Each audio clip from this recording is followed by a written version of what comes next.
నమస్కారం, AG voice న్యూస్కి స్వాగతం. హెడ్లైన్స్ చూద్దాం. సూర్యాపేట జిల్లాలో అకాల వర్షం, తడిసిన ధాన్యం.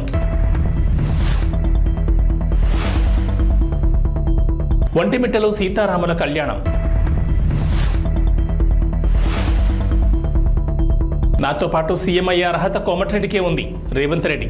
జనమే జనం, పోటెత్తిన అభిమాన ప్రవాహం, కిక్కిరిసిన రహదారులు, రోడ్లకు ఇరువైపులా జనం బారడు, మహిళల హారతులు, పూల వర్షాలతో కనీవిని ఎరుగని అఖండ స్వాగతం నడుమ ముఖ్యమంత్రి వైఎస్ జగన్మోహన్ రెడ్డి మేమంతా సిద్ధం బస్ యాత్ర విశాఖ నగరంలో 45 కిలోమీటర్ల మేర సాగింది. సంక్షేమ రథసారథి, పేదల పెన్నిది, తమకు మంచి చేసిన జననేతను స్వయంగా చూసేందుకు పెద్దల నుంచి పిల్లల దాకా ప్రతి ఒక్కరూ మండు టెండర్ను సైతం లెక్క చేయకుండా వెల్లువల తరలివచ్చారు.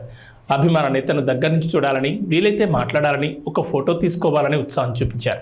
తన కోసం వేచి చూస్తున్న అక్కా చెల్లెమ్మలను, అవ్వాతాతలను ముఖ్యమంత్రి జగన్మోహన్ రెడ్డి బస్సు దిగి ఆప్యాయంగా పలకరించారు. వారి కష్టాలు తెలుసుకుని నేనున్నానంటూ భరోసా కల్పించారు. సబ్బవరం మండలం చెన్నైపాలెం నుంచి ప్రారంభమైన బస్సు యాత్ర ఎండాడలో ముగిసింది.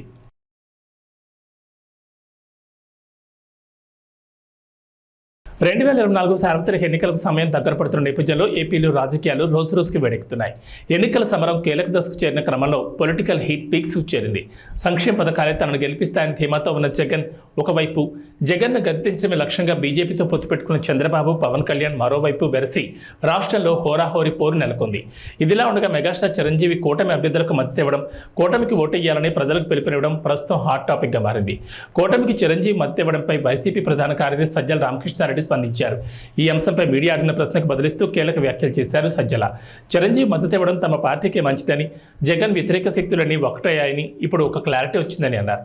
పవన్ కళ్యాణ్ రాజకీయాల్లో ఎందుకున్నారో ఆయనకే తెలియదని, ఆయన పరిపక్వత లేని వ్యాఖ్యలు చేయడంలో వింతేమీ లేదని అన్నారు. జగన్ను నేరుగా ఎదుర్కోలేకనే కూటమి కుట్రలకు పాల్పడుతోందని అన్నారు సజ్జల. ఎన్ఆర్ఐ యుఎస్ఏ, స్పెసిఫిక్గా యుఎస్ విభాగానికి చెందిన ఎన్ఆర్ఐ మిత్రులు 13 వెహికల్స్కు, ప్రచార రథాలకు స్పాన్సర్ చేస్తూ మొత్తం తయారు చేయించారు. వాటిని ఇప్పుడే జెండా ఊపి ప్రారంభించి నియోజకవర్గాలకు పంపారు. ఇది పూర్తిగా ఎవరూ అడిగింది కాదు. స్వచ్ఛందంగా జగన్మోహన్ రెడ్డి గారి అభిమానులు, వైఎస్ఆర్ కాంగ్రెస్ పార్టీ అభిమానులు యుఎస్లో ఉన్నవారు వాళ్ళంతటా వాళ్లే ఈ 5 ఏళ్లుగా జరిగిన సంక్షేమ అభివృద్ధి ఏదైతే ఉందో, జగన్మోహన్ రెడ్డి గారి పాలన ఏ రకంగా అయితే రాజన్న రాజ్యం అంటే రామరాజ్యం అని తీసుకొచ్చిందో, అది మరో 5 ఏళ్ళు కావాలని ప్రజలందరూ ఆకాంక్షిస్తున్నారు. ఎక్కడికెక్కడ స్వచ్ఛందంగా ముందుకు వస్తున్నారు.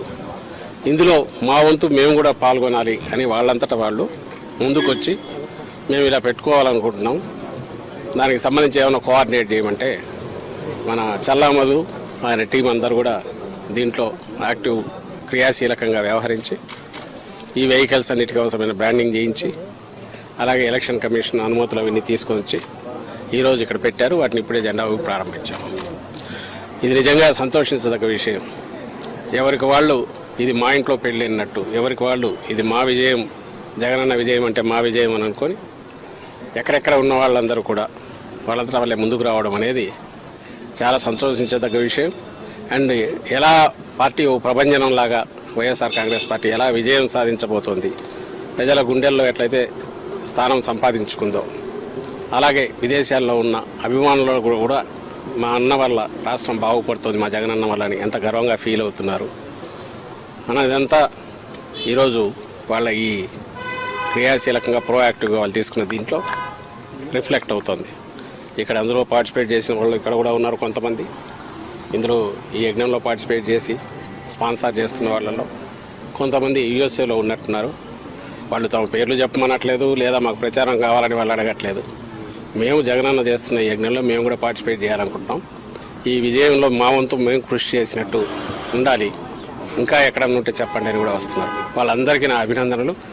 అలాగే గత వారం రోజులుగా రెయిన్బోలు పనిచేసి వీటన్నిటిని రెడీ చేసుకున్న ఇక్కడ పార్టీ కార్యకర్తలకు, అలాగే ఇక్కడ ఉన్న సభ్యులందరికీ కూడా నేను అభినందనలు తెలియజేస్తున్నా. చాలా ఉత్సాహంగా ఉంది మాకు. ఎందుకంటే చెప్తున్నా కదా, వచ్చే ఎన్నికలు 20 రోజుల్లో పూర్తి అయితే ఆ తర్వాత మరోసారి జగన్మోహన్ రెడ్డి గారు ఇంతకంటే ఇప్పటికంటే ఇంకా ఎక్కువ మెజారిటీతో ప్రభుత్వం స్థాపించబోతున్నారు, ప్రమాణ స్వీకారం కూడా చేయబోతున్నారు అనే ఊపు ఇప్పటి నుంచే కనపడుతుంది. ఈరోజు అభ్యర్థులు అడగలేదు, పార్టీ అడగకుండా వీళ్ళ ముందుకు వచ్చి చేయడంలో అది ఎక్స్ప్రెస్ అవుతుందని చెప్తూ మరోసారి అందరికీ అభినందనలు తెలియజేస్తున్నాను. ముఖ్యంగా వీటిని స్పాన్సర్ చేసిన యుఎస్ఏలో ఉన్న ఎన్ఆర్ఐ మిత్రులందరికీ కూడా అభినందనలు అండ్ కృతజ్ఞతలు కూడా తెలియజేస్తున్నాను. Thank you. సీఎం గారు దాడి ఘటన మీద ఈరోజు దుర్గారావు అనే టీడీపీ సానుభూతిని అరెస్ట్ చేశారు. మీరు మొదటి నుంచి ప్లాన్డ్ అటాక్ అని మీరు మొదటి నుంచి చెప్తున్నారు. ఈరోజు వాళ్ళని అరెస్ట్ చేశారు. ప్రీ ప్లాన్డ్ అటాకే. ఇప్పుడు ప్రీ ప్లాన్డ్ అటాక్ అనే దానికి రీజన్ కూడా చెప్పాము.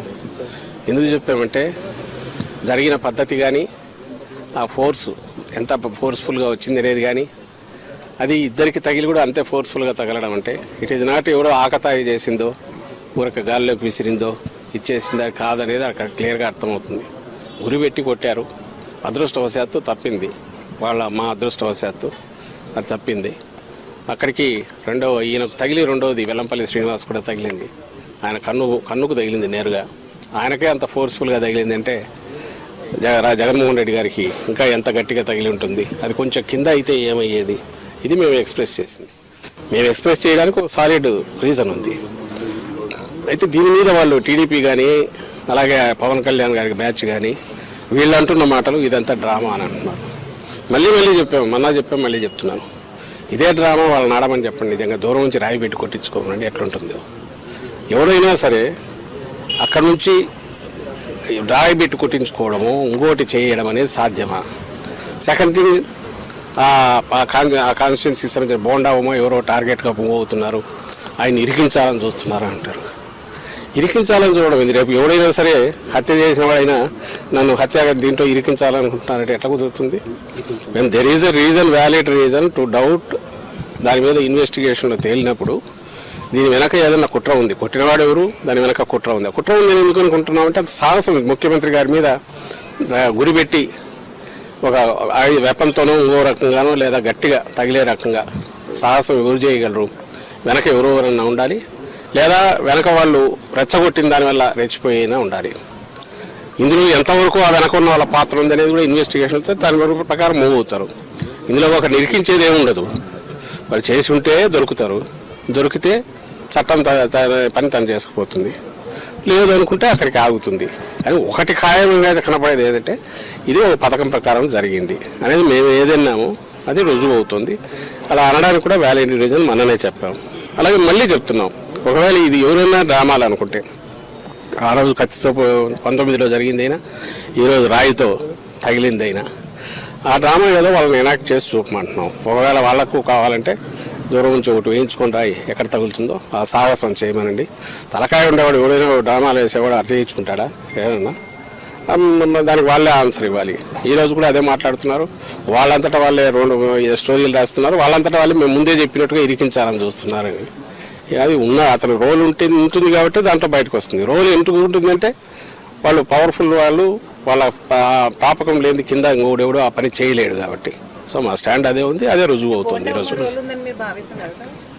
అది బోండా ఉమా, లేదంటే ఆయనకంటే పై వాళ్ళు ఉన్నారా, లేదంటే ఆయన కింద వాళ్ళు ఆయన ఆశీస్సులతో చేయించారా, ఎవరు ఉందనేది ఇన్వెస్టిగేషన్లో తేలాలి. మేము చెప్పగలిగింది ఆ incident pre planned, pre meditated attack అనడానికి కావాల్సిన ఆధారాలు ఉన్నాయి. అది ప్రీ ప్లాన్డా ప్రీ మెడిటేటెడ్ అనే ఆధారాలు ఉన్నప్పుడు దానికి తగిన మోటివ్ ఎవరుకుంటుంది అనుకున్నప్పుడు పలానా వాళ్ళు ఉండొచ్చు అని భావించినాము. వాళ్ళు కాక ఇంకోరు ఎవరైనా ఉండొచ్చా, అంతకంటే చంద్రబాబు నాయుడు కంటే ఇంకా పైన ఎవరైనా ఉన్నారా, లేదంటే చంద్రబాబు నాయుడు కంటే కింద వాళ్ళు అనుకున్నారా, ఇవన్నీ ఇన్వెస్టిగేషన్లో తేలాల్సినవి. ఏం జరిగింది దాడి, అది హత్యాయత్నం. దానికి సంబంధించి ఎవరు బాధ్యులో వాళ్ళు పట్టుకునే ప్రయత్నం చేస్తే బాగుంటుందని కంప్లైంట్ ఇచ్చారు, వాళ్ళు ప్రయత్నం చేస్తున్నారు. ఇప్పుడు అక్కడ ఎవరెవరో బయటకు వచ్చినప్పుడు ప్రతి ఒక్కరిని మీరు ఇరికించాలని చూస్తున్నారంటే అది సాధ్యమే. ఎవరైనా తప్పు చేసినాడు నన్ను ఇరికించాలని చూస్తున్నారంటే ఎంత దాంట్లో రేషనల్ ఉంటుందో, హేతుబద్ధత ఉంటుందో, దీనికి అంతే ఉంటుంది. ఏమున్నాయి, మోడల్ కోడ్ అప్లై అవుతుంది అన్నారు. సో ఆ మోడల్ కోడ్ ప్రకారం ఏది అప్లై అయితే అది అవుతుంది, అంతే కదా. మంత్రులకు ఏది అప్లై అయితే క్యాబినెట్ ర్యాంక్ ఉన్న వాళ్ళకు అదే. సూర్యాపేట జిల్లా పాలకవీడి మండలం శూన్యపహాడ్ ఐకేపీ కేంద్రంలో దొడ్డు ధాన్యాన్ని కొనుగోలు చేయాలని రైతులు ధర్నా చేపట్టారు. 5 రోజుల నుంచి కొనుగోలు కేంద్రాల వద్దకు లారీలు రాకపోవడంతో వర్షం దెబ్బకు ధాన్యం తడిసిపోతున్నాయని కర్షకులు ఆవేదన వ్యక్తం చేస్తున్నారు. బస్తాకి అడుగు భాగాన ఉన్న ధాన్యం మొలకలొస్తున్నాయని ఆందోళన చెందుతున్నారు. అధికారులు స్పందించి త్వరితగతిన మిల్లులకు తరలించాలని కోరుతున్నారు. నల్గొండ జిల్లాలో పలు ఐకేపీ కొనుగోలు కేంద్రాల వద్ద ధాన్యాన్ని మిల్లులకు తరలించాలంటే లారీ డ్రైవర్లు బస్తాకు ₹2 చొప్పున డబ్బులు డిమాండ్ చేస్తున్నారని రైతన్నలు ఆరోపిస్తున్నారు. కొన్ని చోట్ల ఈదురుగాలుల ప్రభావానికి ధాన్యం రాసులపై కప్పిన పట్టాలు సైతం కొట్టుకుపోవడంతో ధాన్యం తడిసి మొలకలొస్తున్నాయి. పండించిన పంటను మార్కెట్లో విక్రయించాలంటే అన్నదాతకు సవాల్గా మారింది.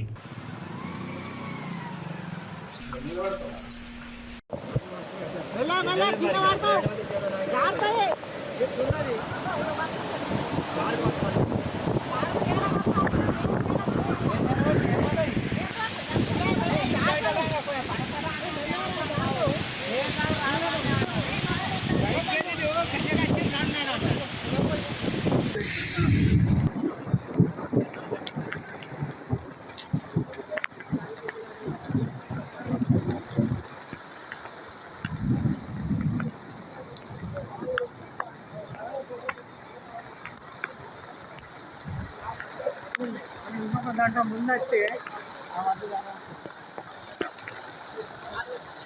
42 ఇది 60 రూపాయలు తడిసిన వాటిని ఇట్లా తీసుకోమని చెప్పి తీసుకోవాలి. తీసుకోపోతేనే కరెక్ట్, లేకపోతే మేము మళ్ళీ మా ఎట్లా వచ్చినా ఒక పట్ల పోయాలి. మాకు గవర్నమెంట్ ఎవరితో అది తడపడి మేము కాపాడి ఎవరు రాక బట్టలు రైతులు మరి ఈ రోజు మొత్తం బత్తలాన్ని తడిచినాయి. దీన్ని అట్లనే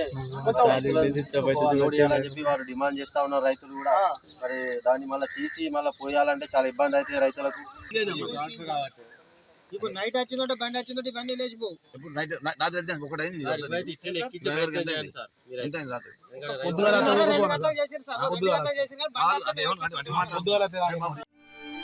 స్థానిక ఎమ్మెల్యే దుర్గం చిన్న చూడిగో, నువ్వు వచ్చి 3 రోజులు 4 రోజులు అది ఓపెన్ చేసిపోయినావు. కనీసం ఇక్కడ రైతులకు వీళ్ళకు తార్పత్రి లేవు. మరి అదేవిధంగా మరి స్థానిక ఉన్నటువంటి సర్పంచులు కానీ ఎంపీడీ కానీ ఎవరు వచ్చి ఇక్కడ రైతులను మరి భరోసించలేదు ఇప్పటి వరకు కూడా. మరి 2 రోజుల వర్షాలు కురుస్తూ ఉన్నాయి. మరి వడ్లు మొత్తం ముద్దయినాయి.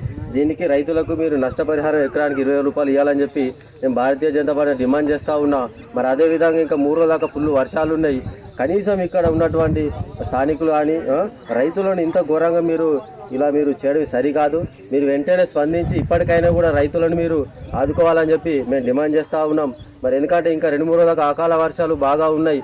మరి రైతులు ఈ ముద్దైనటువంటి మీరు వెంటనే స్పందించి ఈ 2-3 రోజులు ఖాళీ చేయాలని చెప్పి మేము డిమాండ్ చేస్తూ ఉన్నాం. పొన్నమి వెలుగుల్లో కోదండరాముడి కళ్యాణం నిర్వహించనున్నారు. సాయంత్రం 6:30 నుంచి రాత్రి 8:30 వరకు పౌర్ణమి రోజున పండు వెన్నెల్లో రాములోరి కళ్యాణోత్సవం జరగనుంది. ఒంటిమిట్ట కోదండరామస్వామి ఆలయంలో నవమి బ్రహ్మోత్సవాలు అంగరంగ వైభవంగా సాగుతుండగా అందులో భాగంగా చైత్ర పౌర్ణమి రోజు రాత్రి స్వామివారికి కళ్యాణం జరిపించడం ఒంటిమిట్టలో ఆనవాయితీగా వస్తోంది. ఈ నేపథ్యంలో జరిగే కళ్యాణం కోసం ఒంటిమిట్ట సర్వాంగ సుందరంగా ముస్తాబైంది. ఇక ఒంటిమిట్ట ఆలయం కడప నుంచి తిరుపతి వైపు వెళ్లే రహదారికి పక్కనే ఉండడంతో కళ్యాణోత్సవం దృష్ట్యా ఆ ప్రాంతంలో ట్రాఫిక్ దారి మళ్లించారు. ఒంటిమిట్ట కోదండరాముడి కళ్యాణోత్సవం సందర్భంగా కడప తిరుపతి మధ్య భారీ వాహనాలు దారి మళ్లించారు. శ్రీలంకలోని ఉవా ప్రావిన్స్లో మోటార్ రేస్ జరుగుతున్నప్పుడు కారు అదుపు తప్పి కింద పడడంతో కనీసం 7 మరణించారు. మరో 23 మంది తీవ్రంగా గాయపడ్డారు. ఆదివారం దీతలావా పట్టణంలోని ఫాక్స్ హిల్ సూపర్ క్రాస్ ఈవెంట్లో ఈ ఘటన చోటు చేసుకుంది. మృతుల్లో 8 ఏళ్ల బాలుడు, 4 ట్రాక్ అసిస్టెంట్లు ఉన్నారని పోలీస్ అధికార ప్రతినిధి నిహాల్ తల్దోవా తెలిపారు. ది డైలీ మిర్రర్ షేర్ చేసిన సోషల్ మీడియాలో ఒక వీడియో అస్తవ్యస్తమైన దృశ్యాన్ని సంగ్రహించింది. ఎర్రటి కారు గుంపుతో ఢీకొనడానికి ముందు ప్రమాదాన్ని తగ్గించడానికి ట్రాక్ మార్షల్ సిగ్నలింగ్ చేయడం చూపిస్తోంది. ఫలితంగా భయంకరమైన అరుపులు వినిపించాయి.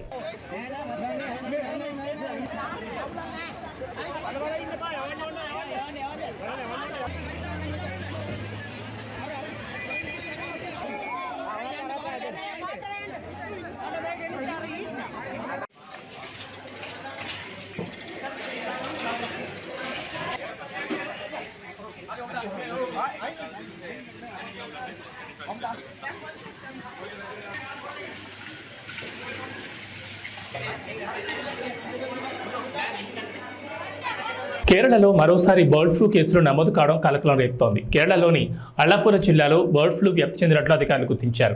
2 గ్రామాల్లో బర్డ్ ఫ్లూ లక్షణాలతో ఉన్న బాతుల నమూనాలను పరీక్షల నిమిత్తం భోపాల్లోని ల్యాబ్కు పంపగా వ్యాధి నిర్ధారణైంది. శాంపిల్స్లో ఏవియన్ ఇన్ఫ్లుయెంజా ఉందని నిర్ధారించారు. దీంతో అప్రమత్తమైన జిల్లాధికారులు ఆయా గ్రామాల్లోని 2 లక్షల కోళ్లు బాతులను చంపి పూడ్చిపెట్టారు. కేరళలో బర్డ్ ఫ్లూ వ్యాప్తి చెందడంతో అలర్ట్ అయింది తమిళనాడు ప్రభుత్వం. కేరళ సరిహద్దుల్లోని చెక్పోస్టుల వద్ద నిఘా పెంచింది. తమిళనాడు కేరళ సరిహద్దుల్లో విస్తృత తనిఖీలు చేపట్టారు అధికారులు. ఉండవల్లిలో నివాసంలో పార్లమెంటు శాసనసభకు పోటీ చేసే అభ్యర్థులకు చంద్రబాబులు బీఫారాలు అందజేశారు. అనంతరం అభ్యర్థులతో ప్రతిజ్ఞ చేయించారు. బీఫామ్లు తీసుకున్న ప్రతి ఒక్కరూ గెలిచి చట్టసభలో అడుగుపెట్టాలని స్పష్టం చేశారు. ప్రజలు కార్యకర్తల అభిష్టం మేరకే అభ్యర్థులు ఎంపిక జరిగిందన్నారు. రాక్షసులతో యుద్ధం చేస్తున్నదన్న ప్రతి ఒక్కరూ సంకల్పంతో ముందుకెళ్లాలని తెలుగుదేశం అధినేత చంద్రబాబు అభ్యర్థులకు దిశానిర్దేశం చేశారు. రాష్ట్రానికి జగన్మోహన్ రెడ్డి ఏం చేశాడో చెప్పుకోలేక డ్రామాలు తెరతీస్తున్నారని విమర్శించారు. పెన్షన్ల విషయంలో జగన్ చేసిన కుట్రలు, ఆడిన గులకరాయి డ్రామాను ప్రజలు చీకొట్టారని దుయ్యబట్టారు. ప్రజాగాళానికి వస్తున్న స్పందనే జగన్ పతనాన్ని చాటి చెప్తోందని ధీమా వ్యక్తం చేశారు.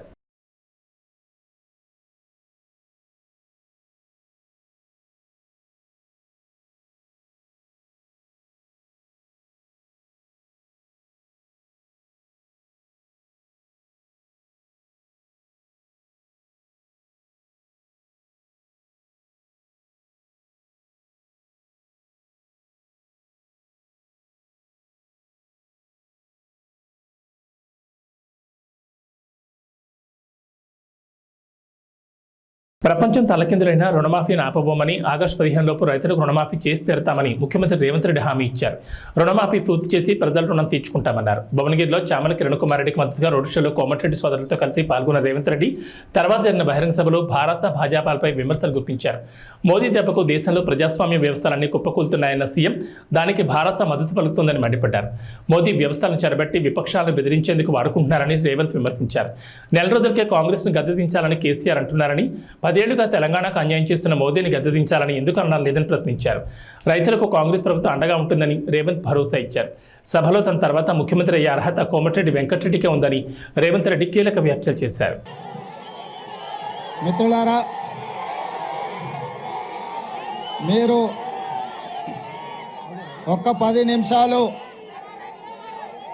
నిశ్శబ్దంగా సావధానంగా వింటే మనం చాలా విషయాలు మాట్లాడుకోవాల్సిన అవసరం ఉంది.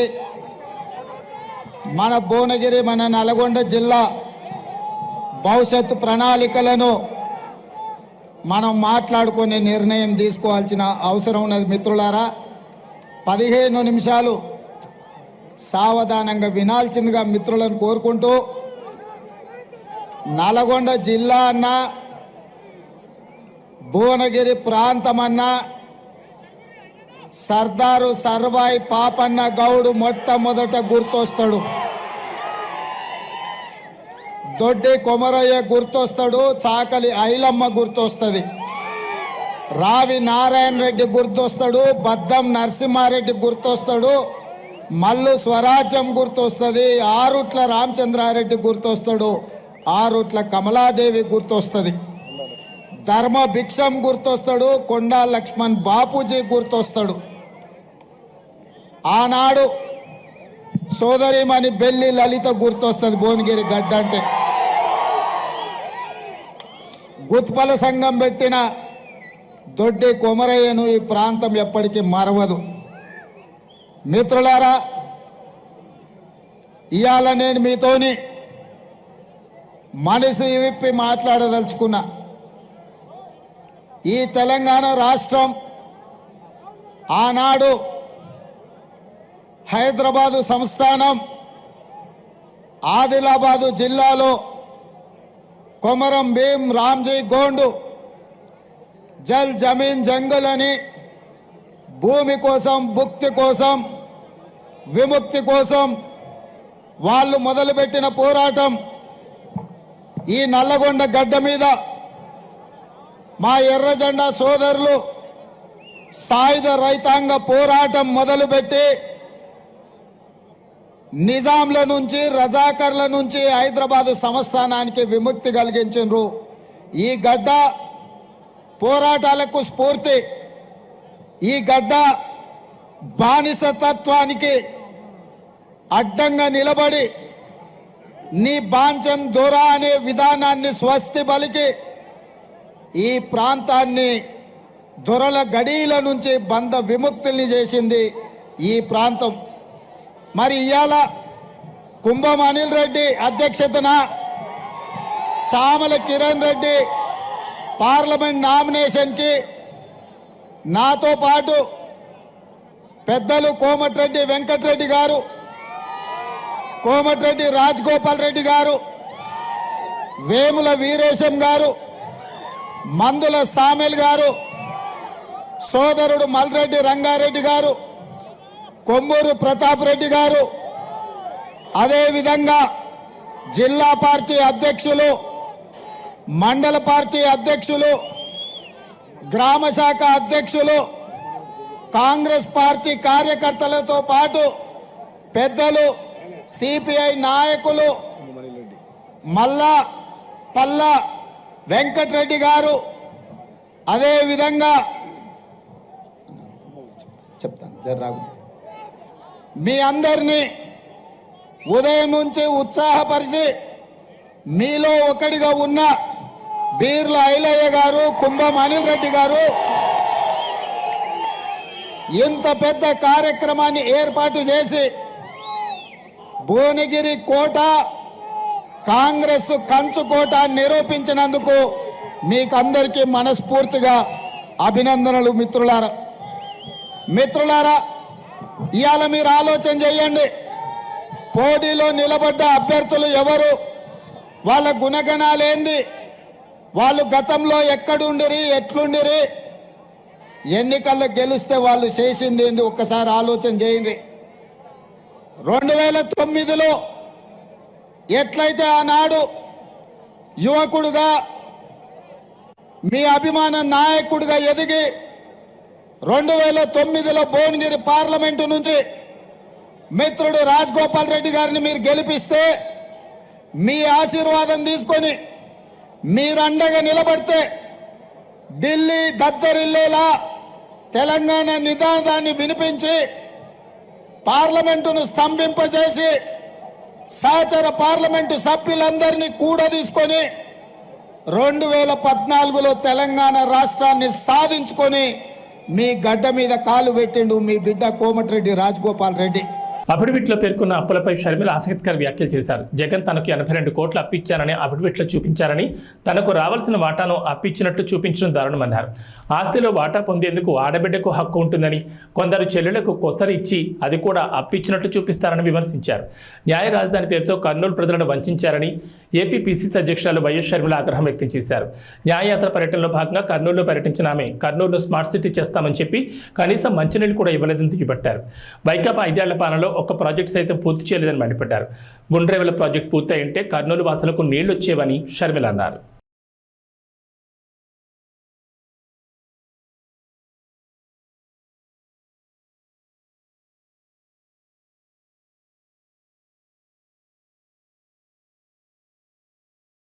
ఆక్వా పరిశ్రమను జగన్ సమూలంగా ముంచారని, కూటమి అధికారంలోకి రాగానే లాభసాటిగా సాగేలా చూస్తామని జనసేన అధినేత పవన్ కళ్యాణ్ హామీ ఇచ్చారు. కేంద్రం సహకారం లేకపోతే రాష్ట్రాభివృద్ధి అసాధ్యమన్నారు. వైకాపా నేతలకు డబ్బులు ఎక్కువైపోయి అహంకారంతో మాట్లాడుతున్నారని మండిపడ్డారు. చిరంజీవి కూటమి నేతలకు మద్దతు ప్రకటించగానే సజ్జల రామకృష్ణారెడ్డి ఎంతమంది కలిసినా లెక్కలేదంటున్నారని మండిపడ్డారు. పశ్చిమ గోదావరి జిల్లా నరసాపురంలో వారాహ విజయబేరి బహిరంగ సభలో పవన్ పాల్గొన్నారు. నదులు అనుసంధానం చేసి ఆంధ్రప్రదేశ్లో వలసలు పస్తులు లేకుండా చేయడమే ఎన్డీఏ కూటమి లక్ష్యమని పవన్ కళ్యాణ్ స్పష్టం చేశారు. కేంద్ర మద్దతు లేకుండా ఏపీ అభివృద్ధి సాధ్యం కాదన్నారు. ప్రజల భవిష్యత్తు కోసమే కూటమి నిలబడిందని గుర్తు చేశారు.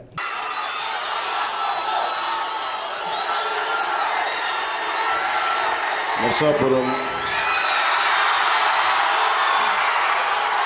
చాలా మంచి జ్ఞాపకాలు ఉన్నాయి. మన వారాహి సభలో కూడా చెప్పాను, తప్పిపోతే నరసాపురంలో చిన్నప్పుడు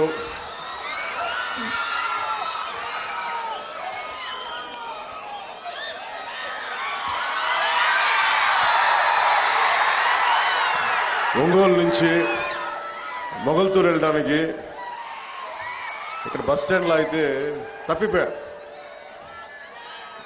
తిరిగి ఎవరో ఇక్కడ పాపం చిన్న కొట్టు దగ్గర కూర్చోబెట్టి నన్ను మా నాన్న వచ్చే వరకు వెయిట్ చేసి తిరిగి మొగల్తూరు పంపించారు.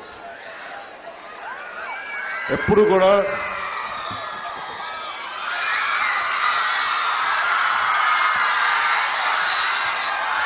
నాకు నర్సపూరు మొగల్తూరు చాలా తీపి జ్ఞాపకాలు. పోయిన సంవత్సరం పోయిన ఎన్నికల్లో 2019 ఎన్నికల్లో ఇక్కడే మన నర్సాపురంలో ఆరోగ్యం బాగలేక పడిపోయినా వచ్చి ఆ రోజు మాట్లాడి మీతో మనస్ఫూర్తిగా మీతో పంచుకున్నందుకు నాయకర్ గారికి చాలా తక్కువ ఓట్లతో ఓడిపోయారు. ఆయన కష్టమైన సమయంలో కూడా మీరు అండగా నిలబడ్డారు. నర్సాపురం ప్రజలు గుండెల్లోకి తీసుకున్నారు. ఇది 2024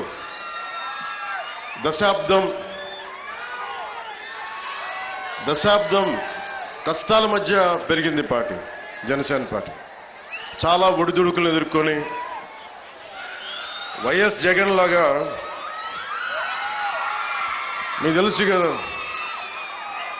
చిన్న ప్రభుత్వ ఉద్యోగాలు చేసుకునే ఉద్యోగ కొడుకుని 2.5-3 ఎకరాలకు ఎంత చిన్న కమతా ఉండేది మొగల్తూరులో. అలాంటి కుటుంబాల నుంచి వచ్చిన వాడిని. నాలాంటి వాడికి గుండాగర్ది, డబ్బు బలుపు, దోపిడీ వ్యవహారాలతోటి ఉండే జగన్ పార్టీతో ఎదుర్కోవాలంటే ఎంత సత్తా కావాలో తెలుసుకోండి. ఒక సగటు మధ్యతరగతి మనిషి నర్సాపూర్ లాంటి, నెల్లూరు లాంటి, ఒంగోలు లాంటి చిన్న పట్టణ టౌన్స్లో పెరిగినవాడిని నేను. లండన్లో పెరిగినవాడిని కాదు, న్యూయార్క్లో పెరిగినవాడు కాదు. చాలా నర్సాపురం లాంటి చిన్న చిన్న టౌన్స్లో పెరిగినవాడిని నేను. సో నాకు ప్రతి మనిషి కష్టాలు తెలుసు. నాకు నర్సాపురం గురించి చెప్పాలంటే అన్నయ్య మెగాస్టార్ చిరంజీవి గారు వైఎం కాలేజ్లో ఆయన ఎన్సీసీ క్యాడెట్గా ఉన్నప్పుడు ఆయన రోయింగ్ బోర్డ్ క్యాప్టెన్, ఆయన ఎన్సీసీ క్యాప్టెన్, ఆయన ఎన్సీసీ క్యాడెట్స్ కాలేజ్ క్యాప్టెన్. ఆయన నర్సాపురంలో బోట్లు నడిపిన ఫోటోలు, ఇందిరాగాంధీ గారి ముందు నేవల్ మన ఎన్సీసీ పెరేడ్ అప్పుడు ఆయన ఆంధ్రప్రదేశ్ని ఆ రోజున రిప్రజెంట్ చేశారు, ఎన్సీసీ క్యాడెట్స్ గ్రూప్ని ఆ రోజున. ఆ జ్ఞాపకాలు నాకు నర్సాపురం అంటే. అలాంటి నర్సాపురంకి నటుడుగానే కాకుండా ఒక రాజకీయ నేపథ్యంలో పార్టీ పెట్టి నేను ఈ రోజున మిమ్మల్ని ఓట్లాడు మీకు మా నాయకుడు నాయకర్ గారిని గెలిపించమని గాజు గ్లాస్ గుర్తు మీద అడుగుతున్నానంటే అది నిజంగా దైవ సంకల్పం. నాకు సగటు మనిషిని నేను. అలాంటి నేను మీ అందరి ఆశీస్సులతోటి ఒక దశాబ్దంగా దెబ్బలు తింటా ఉన్నాను. ఓడిపోయాను 2 చోట్ల. కానీ నిలబడ్డానంటే చెక్కు చెదరని మీ అభిమానం, చెక్కు చెదరని మీ ప్రేమ, ఆడబిడ్డలు, ఆడపడుచులు, యువతులు, తల్లులు, ఇక్కడే కాదు దారి పొడవుతా ప్రేమాభిమానాలు, నీరాజనాలు. ఇందాక నుంచి చూస్తా ఉన్నాను. ఆ పక్క నుంచి సభ జరుగుతున్నంతసేపు, నుంచినంతసేపు దాదాపు అరగంట సేపు హారతులు పడుతూనే ఉన్నారు. మా ఆడపడుచులకి, మా అక్క చెల్లెళ్ళకి, యువతులకి కృతజ్ఞత అభివందనాలు. ఈ ఎన్నికలు చాలా కీలకమైనవి. మీరు ఊహించుకుంటే 2019లో వచ్చాం. ఈరోజు కాలం గిర్రం తిరిగిపోయింది. మీ భవిష్యత్తు కావాలి. మీ భవిష్యత్తు కోసం నిలబడి ఉన్నాం. మీ బంగారు భవిష్యత్తు కోసం. నేను చాలా కష్టపడి చాలా పెద్దలందరితో మాట్లాడి ఎన్డీఏ అలయన్స్ని తీసుకురావడానికి కూడా ముఖ్య కారణం మనకి కేంద్రం సపోర్ట్ లేకపోతే ఆంధ్రప్రదేశ్ని అభివృద్ధి చేయలేము. మాకెవ్వరి మీద కేసులు లేవు. జగన్ లాగా నా మీద 32 కేసులు లేవు నా దగ్గర. నేను అడిగితే, రిక్వెస్ట్ చేస్తే ఆంధ్రప్రదేశ్ అభివృద్ధి గురించి మాట్లాడతాను తప్ప ఇంక దేని గురించి మాట్లాడను. అలయన్స్ కూడా అమిత్ షా గారిని, ప్రధానమంత్రి గారిని, మిగతా నడ్డా గారిని, అందరి నాయకులు ఒకటి అడిగాను. 5 కోట్ల మంది ఆంధ్రప్రదేశ్ ప్రజల భవిష్యత్తు మీరు నిలబడాలి. మీరు మమ్మల్ని నమ్ముకొనున్నారు ప్రజలు. మీ ఆశీస్సులు కావాలంటే చాలా పెద్ద మనసుతోటి వచ్చి ఈరోజు నిలబడ్డాను. కాంగ్రెస్ పై చేస్తే చూస్తూ ఊరుకోవడానికి తాను జైపాల్ రెడ్డి జానారెడ్డిని కాదని తమ ప్రభుత్వం జోలికి వస్తే మాడి మసైపోతారని ముఖ్యమంత్రి రేవంత్ రెడ్డి హెచ్చరించారు. డిసెంబర్లో కేసీఆర్ని గద్దించామని ఇక మోదీని దించే సమయం వచ్చిందన్నారు. మెదక్లో కాంగ్రెస్ అభ్యర్థి నామినేషన్ ర్యాలీలో పాల్గొన్న సీఎం నియోజకవర్గంలో నాడు ఇందిరాగాంధీ గెలుపు చేసిన అభివృద్ధిని వివరించారు. రుణమాఫీ చేయడమే కాకుండా రైతులకు బోనస్ ఇచ్చి తీరుతామని పునరుద్ఘాటించారు. మెదక్ పట్టణంలో కాంగ్రెస్ పార్టీ అభ్యర్థి నీలం మధు ముదిరాజు నామినేషన్ ప్రక్రియ మెదక్ శాసనసభ్యుడు యువమిత్రుడు రోహిత్ అధ్యక్షతన ఏర్పాటు చేసిన ఈ భారీ బహిరంగ సభలో ముఖ్య అతిథులుగా పెద్దలు మా అన్న దామోదర్ రాజ నరసింహ గారు, మా సోదరిమణి కొండ సురేఖ గారు, మా మిత్రుడు పొంగులేటి శ్రీనివాసరెడ్డి గారు, మీ అందరి అభిమాన నాయకుడు జగ్గారెడ్డి గారు, మా మిత్రుడు నాకు అత్యంత సన్నిహితుడు మైనంపల్లి హనుమంతరావు గారు, దుబ్బాక నుంచి చెరుకు శ్రీనివాసరెడ్డి గారు. బులెటిన్ విశేషాలు. నమస్కారం.